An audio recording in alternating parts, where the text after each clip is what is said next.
যারা জাতির সাথে ধোঁকাবাজি করেছে, বিশ্বাসঘাতকতা করেছে, বেঈমানি করেছে, এদেরকে লাল কার্ড দেখানোর নির্বাচন।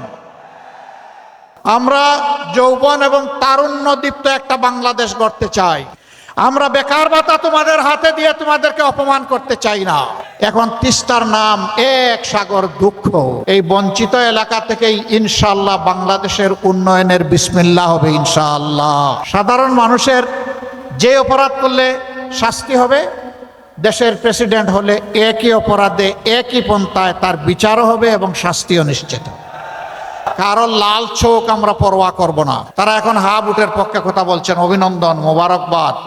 আপনি দুর্নীতি করবেন আবার রাজনীতিও করবেন, এই দুইটা তো হয় না। যুগ যুগ ধরে এখানে আমরা বসবাস করে আসছি অত্যন্ত শান্তিতে, সৌহার্দ্যপূর্ণ পরিবেশ। কিন্তু একদল মতলববাজ মতলব হাসিল করার জন্য মাঝে মধ্যে কিছু দুষ্টামি করে। এদের প্রতি আমাদের একদম স্পষ্ট বার্তা, এই বাংলাদেশকে আগামীতে আর আমরা বিভক্ত করতে দিব না ইনশাআল্লাহ। এরা জাতিকে বিভক্ত করে, জাতির মধ্যে হিংসা প্রতিহিংসা জেদ সৃষ্টি করে, জাতিকে পরস্পরের বিরুদ্ধে লাগিয়ে এরা জাতির সম্পদ চুরি করেছে, ডাকাতি করেছে, লুণ্ঠন করেছে, মানুষের উপর ফ্যাসিবাদ দফায় দফায় চাপিয়ে দিয়েছে। এই মতলববাজ রাজনীতির এখন কবর রচনার সুযোগ এসেছে। 12 তারিখের এই নির্বাচন কোনো সাধারণ নির্বাচন না। স্বাধীনতার পর থেকে 54টি বছর যারা জাতির সাথে ধোঁকাবাজি করেছে, বিশ্বাসঘাতকতা করেছে, বেঈমানি করেছে, এদেরকে লাল কার্ড দেখানোর নির্বাচন। এই নির্বাচনে এদেরকে বলতে হবে এনাফ ইজ এনাফ, অনেক হয়েছে, এখন রাজনীতির ময়দান থেকে সরে যাও। রাজনীতির নাম ব্যবসা নয়, রাজনীতির নাম চাঁদাবাজি নয়, রাজনীতির নাম দুর্নীতি নয়, রাজনীতির নাম মামলাবাজি নয়, রাজনীতির নাম মানুষকে কষ্ট দেওয়া নয়, রাজনীতির নাম আমার মায়ের গায়ে হাত দেওয়া নয়। এই অপরাজনীতির অবসান আমরা ঘটাবো ইনশাআল্লাহ। আগামী 13 তারিখ মহান আল্লাহ রাব্বুল আলামিনের দরবারে আরজ করি, বাংলাদেশের পূর্ব আকাশে যেন একটা নতুন সূর্যের উদয় তিনি ঘটান। 12 তারিখ নির্ধারণ করে দিবে ইনশাআল্লাহ 13 তারিখের সূর্যের, নতুন সূর্যের ভাগ্য। আমরা যৌবন এবং তারুণ্য দীপ্ত একটা বাংলাদেশ গড়তে চাই। তরুণরা প্রস্তুত? প্রস্তুত? প্রস্তুত? ইনশাআল্লাহ তোমাদের হাতে আমরা বাংলাদেশ তুলে দেব। সেই বাংলাদেশকে তোমরা তোমাদের মেধা, যোগ্যতা, ভালোবাসা, শ্রদ্ধা দিয়ে তোমরা গড়ে তুলবে ইনশাআল্লাহ। তোমাদের বুকে থাকবে সীমাহীন দেশপ্রেম, কারো কোনো চক্রাঙ্গানিকে তোমরা পাত্তা দিবা না। তোমরা বলবা আমি বাংলাদেশ, এটি আমার বাংলাদেশ। আমরা সেই বাংলাদেশ গড়ে তোমাদের হাতে তুলে দিতে চাই। আমরা বেকার ভাতা তোমাদের হাতে দিয়ে তোমাদেরকে অপমান করতে চাই না। তোমাদেরকে শিক্ষা প্রশিক্ষণ দিয়ে তোমাদের হাতকে মজবুত করে এক একজনকে দেশ করার ইঞ্জিনিয়ার, কারিগর, আর্কিটেক্ট বানিয়ে তোমাদের হাতে বাংলাদেশ তুলে দেব। বলবো যাও এখন বাংলাদেশ গড়ো। বাংলাদেশ নামক উড়োজাহাজের ককপিটে পাইলটের ড্রাইভিং সিটে তোমাদেরকে বসিয়ে দেব। তোমরা সেই উড়োজাহাজ নিয়ে সামনের দিকে উঠতে থাকবা ইনশাআল্লাহ। আমরা সেদিন প্যাসেঞ্জার সিটে বসে বসে তোমাদের জন্য দোয়া করব। এই বাংলাদেশ যুবকরা চাও? আলহামদুলিল্লাহ। তিস্তা তো এই অঞ্চলের মানুষের নিয়ামত এবং অহংকার হওয়ার কথা ছিল। এখন তিস্তার নাম এক সাগর দুঃখ। আমরা কথা দিচ্ছি এই তিস্তাকে ইনশাআল্লাহ বিইজনিল্লাহ আমরা তিস্তাকে জীবন দিব ইনশাআল্লাহ। ওই তিস্তার কঙ্কালার মরুভূমি থাকবে না। এটি, এই তিস্তা হবে উত্তরবঙ্গের অর্থনীতির কেন্দ্রবিন্দু ইনশাআল্লাহ। এখান থেকে হাইড্রো পাওয়ার হবে। এখানকার পানি সারা উত্তরবঙ্গকে ইনশাআল্লাহ উর্বর করে তুলবে। আর নদীভাঙ্গনের কবলে পড়ে বছরের পর বছর হাজার হাজার পরিবারকে নিঃস্ব হতে হবে না। আমরা কথা দিচ্ছি যে কোনো মূল্যের বিনিময়ে ইনশাআল্লাহ তিস্তা পরিকল্পনা বাস্তবায়ন হবে। কারো লাল চোখ আমরা পরোয়া করব না। আমার দেশ আগে, এ দেশের জনগণের স্বার্থ আগে। আমরা কারো স্বার্থে আঘাত দেব না, কিন্তু আমাদের স্বার্থে কেউ এসে বাগড়া দিবে তাও আমরা মেনে নেব না। আপনারা সাথে থাকবেন? দুই হাত নিয়ে মজবুতভাবে থাকবেন ইনশাআল্লাহ। প্রিয় ভাইরা, এইখানে অনেকগুলা যৌক্তিক দাবি রয়ে গেছে। বুড়িমারি স্থলবন্দর আধুনিকায়ন, এটা আধুনিক হলে তো বাংলাদেশই লাভবান হবে। এরপরে আছে বুড়িমারি থেকে লালমনিরহাট হয়ে রংপুর পর্যন্ত 4 লেনের রাস্তা। আমি এই রাস্তা দিয়ে ঘোরাফেরা করেছি, মাঝে মাঝে মনে হয় এটা কি রাস্তা নাকি সাগর, এইরকম ঢেউ খেলতে থাকে। অসুস্থ রোগীর এখানেই যান কবজ হয়ে যায়। কেন? উত্তরবঙ্গ কি কারো সৎ মায়ের সন্তান যে তাকে উপেক্ষা, অবহেলা, অবজ্ঞা করতে হবে? আমরা কথা দিচ্ছি, এই বঞ্চিত এলাকা থেকেই ইনশাআল্লাহ বাংলাদেশের উন্নয়নের বিসমিল্লাহ হবে ইনশাআল্লাহ। যুগ যুগ ধরে এই এলাকার মানুষকে বঞ্চিত রাখা হয়েছে, আর তাদের অনুভূতিকে সস্তা পুঁজি করে ক্ষমতার মস্তদে পালা বদল করে অনেকে গিয়েছেন। জনগণের দিকে তাকানোর সময় 5 বছরে একবার হয়, আর বাকি সময় জনগণকে তারা চিনেন না। আমরা সেই বসন্তের কুকিল না। আমরা বিপদেও আছি, আমরা সুখের সময়ও আছি। আমরা বিপদের সময় দেশ ছেড়ে চলে যাই না, আমরা মাটি কামড়ে পড়ে থাকি, মাটি কামড়ে পড়ে থাকবো ইনশাআল্লাহ। আমরা এই দেশবাসীর বুকেই আশ্রয় চাই, বিছানা চাই। উন্নত কোনো বিশ্ব আমাদের প্রয়োজন নাই। বাংলাদেশে আল্লাহ দান করেছেন, এটি আমাদের জন্য যথেষ্ট। এখন এখান থেকে চলে যায় কেন? যায় নিজেদের তৈরি করা ফেসিবাদের যন্ত্রণা যাতে বুক করতে না হয়।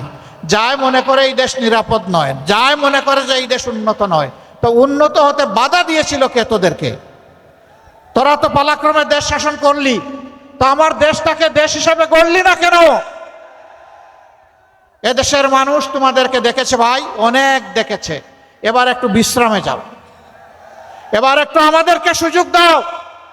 আমরা কথা দিচ্ছি, আমরা বসন্তের কুকিল নয়। আমরা ইহজগতের বন্ধু, আর পরজগতেও আল্লাহর কাছে বলি যে আল্লাহ সেইখানেও বন্ধু বানাইয়া রাখিও। আমরা গলায় গলায় ধরে থাকবো ইনশাআল্লাহ তাআলা আজিম। আমরা কাউকে ছেড়ে যাব না। আরো অনেকগুলা দাবি এখানে, সবগুলা ন্যায্য। আমরা ঘোষণা দিয়েছি উত্তরবঙ্গকে ইনশাআল্লাহ আমরা কৃষি শিল্পের রাজধানী হিসাবে গড়ে তুলব। তখন কর্মসংস্থান যেমন হবে, সারা দেশ উপকৃত হবে।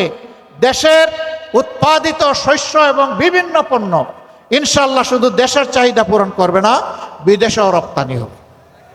আমরা সেই শিল্প, পুরা এলাকাকে আমরা শিল্পে সমৃদ্ধ করতে চাই। আপনারা শুধু দোয়া করবেন, কথা যা দিচ্ছি আমাদেরকে যদি আল্লাহ তাআলা এই দেশ সেবার সুযোগ দেন, আমরা যেন আপনাদেরকে ভুলে না যাই। আমরা যেন আপনাদেরকে আমাদের হৃদয়ে, আমাদের কলিজায় শক্তভাবে, মজবুতভাবে ধারণ করতে পারি, সেই দোয়াটা আপনারা করবেন। এখানে আরেকটা কথা, এই ভাই আস্তে রে বসেন, ওই পিছনে যারা আছেন বসে যান, বসে যান, একটু ধৈর্য ধরেন। না, তারা পেশাগত দায়িত্ব পালন করবেন, আর বাকিরা যারা ওই দায়িত্বে নাই তারা বসেন, সবাই বসে যান, সবাই বসেন। এই এলাকার মানুষ খুবই ভালো, বসেন বললেই বসে যায়। বসেন, তাড়াতাড়ি বসেন, দেরি করবেন না। ধন্যবাদ। তা আলহামদুলিল্লাহ, আমরা একটা কথা পরিষ্কার করতে চাই, বাংলাদেশ এখানে সকল ধর্মবর্ণের মানুষ। আমরা এখন থেকে আর কোনো বৈষম্য বরদাস্ত করব না। একটা মানুষের যোগ্যতা আছে আর তার দেশপ্রেম আছে, এনাফ। তার হাতে তার উপযুক্ত কাজ চলে যাবে। এই কাজ দেখবে না তিনি কোন ধর্মের, তিনি যে কোনো ধর্মের হতে পারেন। তিনি যোগ্য লোক, যোগ্য ব্যক্তির হাতে যোগ্য কাজ যাবে ইনশাল্লাহ। আরেকটা কথা আমরা পরিষ্কার করি, আমরা এই দেশে আর মাইনরিটি মেজরিটি এগুলো শুনতে চাই না। অন্যান্য ধর্মের যে সমস্ত ভাই বোনেরা আছেন, আমরা ইনশাল্লাহ বুকের চাদর দিয়ে তাদেরকে আগলে রাখবো। সবাইকে নিয়ে আমরা বাংলাদেশের বাগান সাজাবো ইনশাআল্লাহ। সকল ধর্ম বর্ণের মানুষকে নিয়ে বাগান সাজাবো। আর কোনো বৈষম্য এখানে বরদাস্ত করা হবে না। ন্যায় বিচার কায়েম হবে ইনশাআল্লাহ। সেই ন্যায় বিচার কায়েম করতে গিয়ে বিচার বিভাগ দেখবে না কে সাধারণ মানুষ আর কে দেশের প্রেসিডেন্ট। সাধারণ মানুষের যে অপরাধ করলে শাস্তি হবে, দেশের প্রেসিডেন্ট হলে একই অপরাধে একই পন্থায় তার বিচারও হবে এবং শাস্তিও নিশ্চিত হবে। বিচার কারো মুখের দিকে তাকাইয়া আর হবে না, বিচার চলবে একদম সোজা সাপটা, বিচারের দিকে তাকাবে, অন্য কোনো দিকে তাকাবে না। সম্মানিত ভাইয়েরা, গরম বাতে বিলাই বেজা, যারা সারা জিন্দেগি মানুষকে কষ্ট দিয়েছে তারা ভয় পাচ্ছে। ও, তোমাদেরও ভয় পাওয়ার কোনো কারণ নাই। এই ন্যায় বিচার তোমাদের জন্য, আমাদের জন্য, সবার জন্য। এতদিন তোমাদের জীবন ছিল অপমানের, কারণ তোমরা চোর, তোমরা চুরি করেছো জনগণের সম্পদ। সবাই না, যারা চুরি করেছে। এখন আমরা তোমাদেরকে বসাবো মর্যাদার আসনে, এখন হবা তোমরা দেশ গড়ার কারিগর ইনশাআল্লাহ। হালাল রুজি নিয়ে আমরা যেমন বাঁচবো, তোমরাও তেমন বাঁচবা। সরকারি কর্মকর্তা কর্মচারী যারা আছেন, আমি জানি তাদের অনেকে যে বেতন দেওয়া হয়, যে সুবিধাদি দেওয়া হয়, চলার জন্য এটা মোটেই যথেষ্ট। অর্থাৎ রাষ্ট্রই বাধ্য করছে তাদেরকে দুর্নীতি করার জন্য। যে রাষ্ট্র তার কর্মকর্তা কর্মচারীর প্রতি সম্মান দেখাতে পারে না, সেই রাষ্ট্র তার কর্মকর্তা কর্মচারী অপরাধ করলে কোনো বিচারেরও অধিকার রাখে না। আগে তাকে সম্মানটা দিতে হবে, সম্মানজনকভাবে বাঁচার সুযোগ করে দিতে হবে। তারপরে যদি অপরাধ করে অবশ্যই তাকে সেইভাবেই বিচারের আওতায় আনতে হবে, কিন্তু এর আগে নয়। এই জন্য আমরা সবাইকে বলি, এটা আমার দেশ, এটা আপনারও দেশ। সবাই মিলে আমরা গড়ব ইনশাল্লাহ আগামীর নূতন বাংলাদেশ। এবং সেই বাংলাদেশটা আল্লাহর কাছে দোয়া করি 13 তারিখ থেকে হোক। রাজি আছেন? আরেকটা দোয়া চাই, কিছু ভাই ভুল করে হোক অথবা মাথাম গরম করে হোক আমাদের মায়ের গায়ে হাত দেয়, আমরা ওদেরকে পরিষ্কার বলে দিচ্ছি, প্রয়োজনে জীবন দিব, কিন্তু মায়ের ইজ্জত কাউকে কেড়ে নিতে দেব না। এ দেশের 9 কোটি নারী আমাদের মা। এই মাদেরকে আমরা শ্রদ্ধার আসনে বসাতে চাই।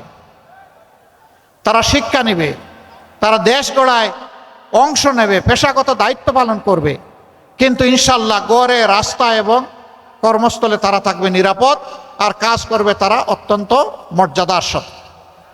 আমরা নারী জাতির জন্য সেইটা নিশ্চিত করব ইনশাআল্লাহ। তাদের জন্য সমাজের আরও কিছু করণীয় আছে, সেইটাও আমরা করব ইনশাআল্লাহ তাআলা লাজিম, যাতে সবাই মিলেমিশেই আমরা দেশটা গড়তে পারি। আমাদের 2টি ভোট, আমাদের 2টি ভোট। কয়টা ভোট? প্রথম ভোটটা হবে ইনশাআল্লাহ গণভোট। গণভোটে হা না, কোনটা? হা। হা মানে আজাদি, না মানে গুলামি। আজাদি না গুলামি? আজাদি না গুলামি? তাহলে 12 তারিখের প্রথম ভোট ইনশাআল্লাহ হা। সারা সমস্ত মানুষকে নিয়ে আমরা হা ভোটের জোয়ার তুলব। কেউ কেউ প্রথম দিকে রাজি হন নাই, না ভোটের পক্ষে তারা শুরু করে দিয়েছিলেন অভিযান। পরে দেখেছেন জনস্রোতে ভেসে যাবেন, খবরও থাকবে না। তারা এখন হা ভোটের পক্ষে কথা বলছেন। অভিনন্দন, মোবারকবাদ। হা ভোটের পক্ষে যারা থাকবে তারা প্রমাণ করবে যে তারা বস্তা বসা রাজনীতির সাথে নাই, ফ্যাসিবাদের সাথে নাই, চাঁদাবাজের সাথে নাই, দুর্নীতির সাথে নাই, মামলাবাজির সাথে নাই, মায়েদের অপমানের সাথে তারা নাই। তারা আছে নূতন বাংলাদেশের সাথে, তারা আসে 24-এর আকাঙ্ক্ষার সাথে। আমরা সেই 24-এর আকাঙ্ক্ষাকে সম্মান করেই হা ভোট দেব ইনশাআল্লাহ। দ্বিতীয় ভোটটা দেশ গড়ার ভোট। আগামীতে যারা সরকার চালাবে কারা? যারা অতীতে ভালো মানুষ প্রমাণিত হয়েছে তারা, অথবা যারা অতীতে নিজেকে ভালো মানুষ প্রমাণ করতে পারে নাই তাদেরকে লাল কার্ড। বারবার সুযোগ পেয়েও যারা দুর্নীতিতে বিভিন্নভাবে লিপ্ত হয়ে পড়েছিল তাদের নতুন করে আর দেখার কিছু নাই। এমনকি এখনো যারা দুর্নীতিতে লিপ্ত আছে তাদেরকে আর নতুন করে সুযোগ দেওয়ার কোনো প্রশ্নই উঠে। আপনি দুর্নীতি করবেন আবার রাজনীতিও করবেন, এই দুইটা তো হয় না। রাজনীতি তো হচ্ছে নীতির রাজা। ভালো নীতি নিয়ে আপনি রাজনীতি করবেন, দুর্নীতির সাথে রাজনীতির কি সম্পর্ক? দুর্নীতি যারা করে তারা তো ডাকাত, তারা তো চোর, তারা তো লুণ্ঠনকারী। তারাই তো আমাদের দেশের 28 লক্ষ কোটি টাকা বিদেশে পাচার করেছে। আল্লাহ আমাদেরকে সুযোগ দিলে আপনাদের বুকে ভালোবাসায় মায়ায় আমরা কথা দিচ্ছি সর্বশক্তি নিয়োগ করে ওদের মুখ দিয়ে পেটের ভিতরে হাত ঢুকাইয়ে এগুলো বের করে আনবো ইনশাআল্লাহ।